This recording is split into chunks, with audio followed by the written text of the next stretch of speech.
Students, हम लोग start करते हैं भाई केमिकल बॉन्डिंग। चैप्टर का नाम लिख लो आप, केमिकल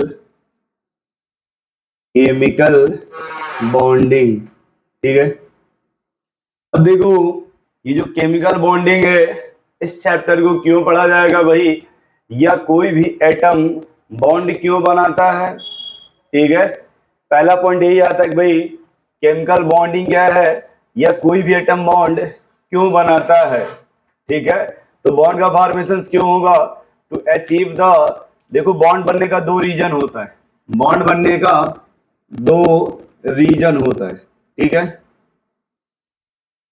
पहला क्या भाई, पहला रीजन होता है भाई to achieve the nearest noble gas electronic configurations, कि कोई भी एटम ये चाहता है to achieve the nearest noble gas electronic configurations, electronic configurations, यानी वो नोबल गैस का इलेक्ट्रॉनिक विन्यास प्राप्त करना चाहता है, इलेक्ट्रॉनिक विन्यास। ठीक है, इलेक्ट्रॉनिक विन्यास अचीव करना चाहता है। और दूसरा देखो, जब बॉन्ड बना लेगा तो बॉन्ड बनने के बाद minimize the potential energy to the maximum stability होती है। जब बॉन्ड बन जाएगा तो पोटेंशियल एनर्जी मिनिमाइज हो जाती है, ठीक है, और स्टेबिलिटी मैक्सिमम हो जाती है। कोई भी एटम बॉन्ड क्यों बनाएगा, बॉन्ड जब बन जाएगा to minimize the potential energy and maximum of the stability, and maximum of the stability, maximum of the stability, यानी जब भी बॉन्ड का फॉर्मेशन हो जाएगा जो पोटेंशियल एनर्जी होता है वो मिनिमम होगा, और जितना ये मिनिमम होगा उतना ही उसकी स्टेबिलिटी मैक्सिमम होती है। ठीक है, और जब बॉन्ड बनना स्टार्ट हुआ तो सबसे पहले जो थ्योरी आई उसे बोला गया लेविस थ्योरी, लेविस थ्योरी। इन्होंने कहा भाई, लेविस ने जो ऑक्टेट रूल दिया, लेविस ने ऑक्टेट रूल दिया। ठीक है, सबसे पहले जब बॉन्ड का फॉर्मेशन हुआ तो दो रीजन था कि बॉन्ड क्यों बनेगा भाई, to achieve the nearest noble gas electronic configurations, दूसरा ये था कि minimize the potential energy maximum of the stability, कि जब बॉन्ड का फॉर्मेशन हो जाएगा तो पोटेंशियल एनर्जी मिनिमम होगा जिससे उस मॉलिक्यूल की स्टेबिलिटी मैक्सिमम हो जाती है। तो सबसे पहले अगर बॉन्ड का बनना स्टार्ट हुआ तो वो बात किसने बोली थी, लेविस ने, उसका नाम दिया गया लेविस थ्योरी, या फिर इसी बोलते थे ऑक्टेट रूल, ऑक्टेट रूल। देखो लेविस ने क्या कहा, according to Lewis theory, according to Lewis theory octet of all atom, ठीक है, ऐसे लिख सकते हैं आप, atom bind to complete it octet, complete its octet and hydrogen and duplet of hydrogen, duplet of hydrogen, कि जितने भी एटम होते हैं लेविस ने कहा वो ऑक्टेट कंप्लीट करना चाहते हैं, और जो भी एटम हाइड्रोजन है वो डुप्लेट कंप्लीट करना चाहता है। According to Lewis theory atom bond to complete it octet, जो एटम है वो बॉन्ड बनाएगा, बॉन्ड जब बनाएगा उसी बोलते हैं बाइंड, है ना, जब बॉन्ड बनाएगा तो कंप्लीट करेगा अपना ऑक्टेट, और जो हाइड्रोजन है वो डुप्लेट कंप्लीट करता है। ठीक है, अब इन्होंने कहा, कुछ इन्होंने एग्जांपल दिया, जैसे CH4 H2O NH3 H2SO4 PCl5 H3PO4, कुछ उन्होंने इस तरह का कंपाउंड दिया जिसमें इन्होंने अपने रूल को समझाने की कोशिश किया। इन्होंने कहा कि देखो जब भी बॉन्ड का फॉर्मेशन होगा या ऑक्टेट रूल कंप्लीट होगा या बॉन्ड बनेगा, तो उन्होंने कहा देखो इसमें है कार्बन और कितने हाइड्रोजन है, 4, उन्होंने कहा कार्बन का वैलेंस इलेक्ट्रॉन 4 होता है और हाइड्रोजन का वैलेंस इलेक्ट्रॉन 1 होता है। हाइड्रोजन का वैलेंस इलेक्ट्रॉन 1 होता है। इन्होंने कहा कि देखो जो भी हाइड्रोजन है वो डुप्लेट कंप्लीट करना चाहेगा, यानी ये हाइड्रोजन देखो ऐसे शेयरिंग करेगा और अपना डुप्लेट कंप्लीट कर लेगा, और जो कार्बन है देखो इस तरह से कार्बन का ऑक्टेट कंप्लीट हो जाएगा 8 इलेक्ट्रॉन। इन्होंने वाटर में इसी को समझाया कि भाई देखो यहाँ पे ये ऑक्सीजन है और इसका वैलेंस इलेक्ट्रॉन 6 होता है और कितने हाइड्रोजन है 2, तो हाइड्रोजन क्या कंप्लीट करेगा डुप्लेट, ये क्या कंप्लीट करेगा डुप्लेट, और ऑक्सीजन का क्या कंप्लीट हो गया ऑक्टेट, 8 इलेक्ट्रॉन हो गया ना, क्या कंप्लीट हो गया भाई ऑक्टेट। फिर उन्होंने ऐसे अमोनिया को समझाया कि नाइट्रोजन का वैलेंस इलेक्ट्रॉन 3 होता है और कितने हाइड्रोजन है 3, तो देखो ये ऐसे बॉन्ड बन जाएगा और यहाँ पे नाइट्रोजन का ऑक्टेट कंप्लीट हो गया, ठीक है। और फिर उन्होंने कुछ एग्जांपल और दिया, जैसे मान लो CO2 ये ना ये, तुमने कहा देखो ऐसे डबल बॉन्ड बनेगा, सबका ऑक्टेट कंप्लीट हो जाएगा। फिर उन्होंने दिया N2O3, N2O3 मतलब ये नाइट्रोजन, ये नाइट्रोजन, ये ऑक्सीजन, यहां ऑक्सीजन, ठीक है। उन्होंने ऐसे दे दिया कि अगर ये भी अपना ऑक्टेट कंप्लीट कर लेगा इस तरह से, ठीक है, ऐसे एटम अपना ऑक्टेट कंप्लीट कर रहे थे अकॉर्डिंग टू लेविस थ्योरी, ठीक है, according to Lewis theory octet complete हो रहा था, ठीक है। और उन्होंने कहा कुछ ऐसे बॉन्ड बनेगा, फिर लोगों ने कहा भाई इसका बनाइए, उन्होंने कहा इसमें सेंट्रल एटम कौन है सल्फर, वैलेंस इलेक्ट्रॉन कितना 6। उन्होंने कहा देखो जब यहां पे बॉन्ड बनेगा कुछ इस तरह का बॉन्ड बनेगा, ऐसे उन्होंने कहा कि भाई ऐसे बॉन्ड बनेगा H2SO4 का। फिर लोगों ने कहा PCl5 कैसा बनेगा, तो उन्होंने कहा देखो फास्फोरस वैलेंस इलेक्ट्रॉन 5 होता है, क्लोरीन 5 है, कुछ ऐसे PCl5 बन रहा था, ठीक है, ऐसे कुछ PCl5 बन रहा था। तो लेविस ने ये कहा कि जो भी एटम ऑक्टेट कंप्लीट करना चाहते हैं और जो हाइड्रोजन है वो डुप्लेट कंप्लीट करना चाहता है, तो हाइड्रोजन देखिए डुप्लेट कंप्लीट कर रहा है और जो ऑक्सीजन है वो अपना ऑक्टेट कंप्लीट कर रहा है, ठीक है। नोट करो भैया इसे आप।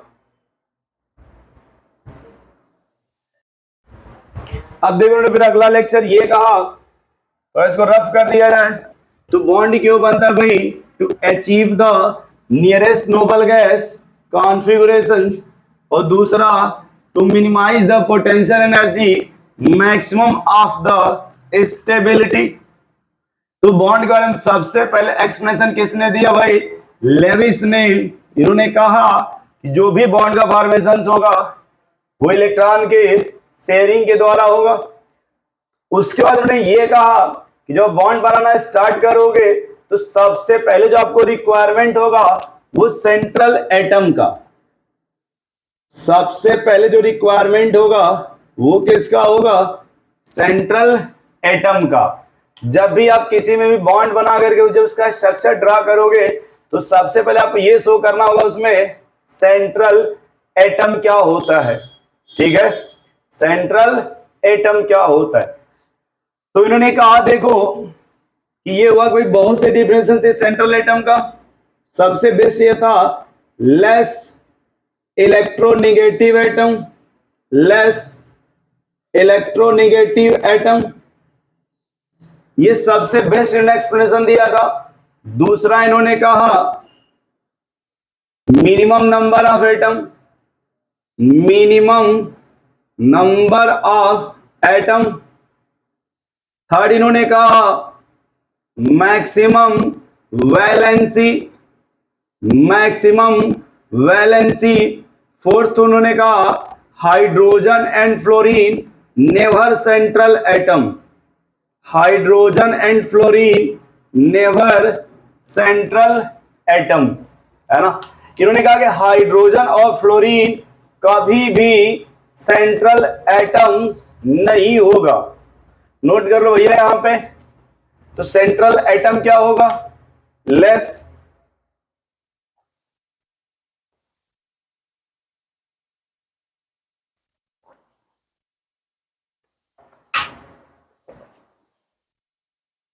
लेस इलेक्ट्रोनेगेटिव एटम, दूसरा मिनिमम नंबर ऑफ एटम, तीसरा मैक्सिमम वैलेंसी, और चौथा hydrogen and fluorine never central atom. Hydrogen और फ्लोरीन कभी भी सेंट्रल एटम नहीं होगा। इन्होंने कुछ एग्जाम्पल दिया, जैसे देखो इन्होंने क्या दिया, H2CO3, SO2, SO3, H3PO4, HClO3, कुछ उन्हें ऐसे कंपाउंड दिया जिसका ये वर्कबेस का स्ट्रक्चर बनाया जाए CO2NO, है ना, बोलो भाई।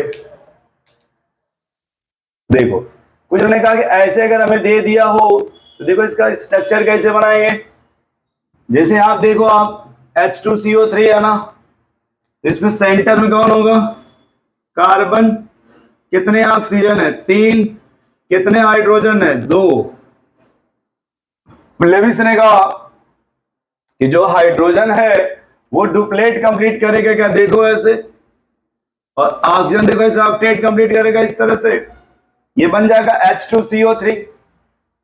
अब इसमें देखो सेंट्रल एटम कौन होगा, लेस इलेक्ट्रोनेगेटिव एटम या मिनिमम नंबर ऑफ एटम, तो सल्फर का नंबर मिनिमम है ना, तो सेंट्रल कौन हो जाएगा, सल्फर, कितने ऑक्सीजन है 2, ऑक्सीजन कितना बॉन्ड बनाएगा 2 बॉन्ड। देखो ऐसे इसमें स्ट्रक्चर बनेगा। अगले में देखो, अब इसमें सेंट्रल एटम कौन है आपका, सल्फर, कितने ऑक्सीजन है 3, ऑक्सीजन कितना बॉन्ड बनाएगा 2 बॉन्ड। देखो ऐसे बॉन्ड बनेगा H3PO4, सेंट्रल में कौन है इसमें, फास्फोरस, जो लेस इलेक्ट्रोनेगेटिव होगा वही सेंट्रल एटम होगा। दूसरा आपने लिखा मिनिमम नंबर ऑफ एटम, तो ऑक्सीजन हो नहीं सकता, हाइड्रोजन हो नहीं सकता, मिनिमम है कौन, फास्फोरस, कितने ऑक्सीजन है 3, 4 है ना 4, और कितने हाइड्रोजन है 3, रख दो ऐसे किनारे हाइड्रोजन को ऐसे। अब हाइड्रोजन क्या करेगा, डुप्लेट कंप्लीट करेगा, ऑक्सीजन देखो कुछ इस तरह से। क्या इतनी बात समझ पा रहे हैं आप। अब ये देखो, चाहे HClO3 हो या फिर HClO4, HClO3 या फिर ये हो HClO4। अब इसमें देखो सेंट्रल एटम कौन है, क्लोरीन, कितने ऑक्सीजन है 4, और कितने हाइड्रोजन है 1। ये देखो अपना देखा कुछ ऐसे बॉन्ड बन जाएगा, बोलो भाई। CO2 में क्या देखो, सेंट्रल में कौन होगा, कार्बन, और कितने ऑक्सीजन है 2, तो देखो ऐसे डबल बॉन्ड बन जाएगा। NO में आ जाओ, नाइट्रोजन और ऑक्सीजन, ऑक्सीजन कितना बॉन्ड बनाएगा 2 बॉन्ड, कुछ ऐसे बॉन्ड इसमें बन जाएगा, है ना, बोलो भाई। कुछ इस तरह का इन्होंने एक्सप्रेशन दिया, कि इस तरह का इन्होंने कुछ एक्सप्रेशन दिया, ऐसे स्ट्रक्चर बन रहे थे, समझ पा रहे भैया, ऐसे स्ट्रक्चर्स का फॉर्मेशन हो रहा था। अब ये हुआ कि इसमें ये पता करो कि लेविस थ्योरी किस में एप्लीकेबल होगा। भाई हमारा जो चल रहा है लेविस थ्योरी किस में एप्लीकेबल होगा, तो लेविस थ्योरी में होता क्या था कि लेविस ने कहा भाई अगर जो ऑक्टेट करेगा, लेविस ने कहा कि जिसका ऑक्टेट कंप्लीट होगा, जिसका ऑक्टेट कंप्लीट होगा वो लेविस को फॉलो करेगा, और जिसमें अगर ऑक्टेट से कम या ज्यादा कुछ भी होगा वो लेविस को फॉलो नहीं करेगा। ये वह चेक किया जाए। ये देखो कार्बन 4 बॉन्ड बना रहा था, तो 4 बॉन्ड में इसका ऑक्टेट कंप्लीट था, ये हो गया लेविस थ्योरी को फॉलो करेगा। सल्फर का वैलेंस इलेक्ट्रॉन 6 होता है। अब देखो ये 4 बॉन्ड बना रहा था, 8 इलेक्ट्रॉन हो गया और एक लोन पेयर बचा भी है। तो सल्फर के पास देखा गया कि इलेक्ट्रॉन तो 10 हो गए। इलेक्ट्रॉन कितने हो गए? 10। फिर कार्बन देखो, कार्बन का वैलेंस इलेक्ट्रॉन 4 होता है और कार्बन 4 बॉन्ड बना रहा था, तो यहाँ पे कार्बन का हो गया 8 इलेक्ट्रॉन। तो ये हुआ कि लेविस थ्योरी को फॉलो कौन करेगा? तो जिसका ऑक्टेट कंप्लीट होगा वो लेविस को फॉलो करेगा और जिसका कंप्लीट नहीं होगा वो लेविस को फॉलो नहीं करेगा। तो जो ये SO2 है या SO3 है ये लेविस थ्योरी को फॉलो नहीं करेगा। क्यों? क्योंकि सल्फर देखो 6 बॉन्ड बना रहा है। अगर सल्फर 6 बॉन्ड बनाएगा तो सल्फर के पास 12 इलेक्ट्रॉन हो जाएंगे, 12 इलेक्ट्रॉन होंगे। और जब सल्फर के पास 12 इलेक्ट्रॉन होंगे तो ये 8 से ज्यादा इलेक्ट्रॉन रख रहा है, यानी ऑक्टेट ज्यादा इसका हो रहा है, इलेक्ट्रॉन 8 से ज्यादा हो गए, ये लेविस को फॉलो नहीं करेगा। फिर यहां देखा गया नाइट्रोजन के इसमें मिलाया गया तो बोला गया नाइट्रोजन में इसका वैलेंस इलेक्ट्रॉन 5 होता है, 3 बॉन्ड में चले गए। ऑक्सीजन का वैलेंस इलेक्ट्रॉन 6 होता है। तो देखा गया कि नाइट्रोजन का ऑक्टेट कंप्लीट नहीं था, यानी ये भी लेविस थ्योरी को फॉलो नहीं करेगा। फास्फोरस को देखा गया तो 5 बॉन्ड बना रहा था और जैसे ही 5 बॉन्ड बना के इसमें 10 इलेक्ट्रॉन होगा और जैसे 10 इलेक्ट्रॉन होगा ये फास्फोरस ऑक्टेट को फॉलो नहीं करेगा। फिर क्लोरीन को देखा गया तो क्लोरीन यहाँ पे 7 बॉन्ड बना रहा है, तो यहां देखा गया क्लोरीन के पास इलेक्ट्रॉन हो गए 14। कितने हो गए? 14। जब 14 इलेक्ट्रॉन हो गए तो ये कहा गया कि ये 14 जो हो गया 8 से ज्यादा हो गया, ये लेविस थ्योरी को फॉलो नहीं करेगा।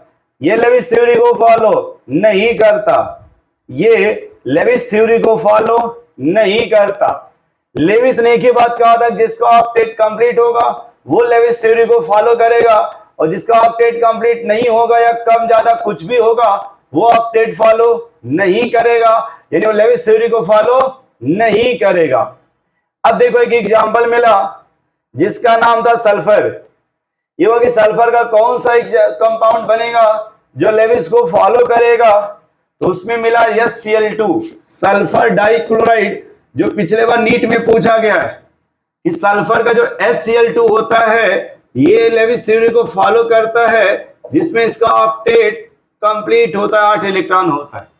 तो अगर SCl2 है, ये Cl है सर जी, Cl है ना, तो अगर SCl2 होगा तो इसका ऑक्टेट कंप्लीट होगा, ये लेविस थ्योरी को फॉलो करता है। और सल्फर का कोई दूसरा कंपाउंड नहीं है जो लेविस थ्योरी को फॉलो करता है। तो यहां देखो लेविस ने कहा कि जिसका ऑक्टेट कंप्लीट होगा वो लेविस को फॉलो करेगा और जिस पे 8 से कम या ज्यादा कुछ भी होगा लेविस को फॉलो नहीं होगा। लेविस ने कहा जिस पे कम ज्यादा कुछ भी होगा हमारे हिसाब से एक्सेप्शन होगा। वो क्या होगा? लेविस का एक्सेप्शन। नोट करो भैया।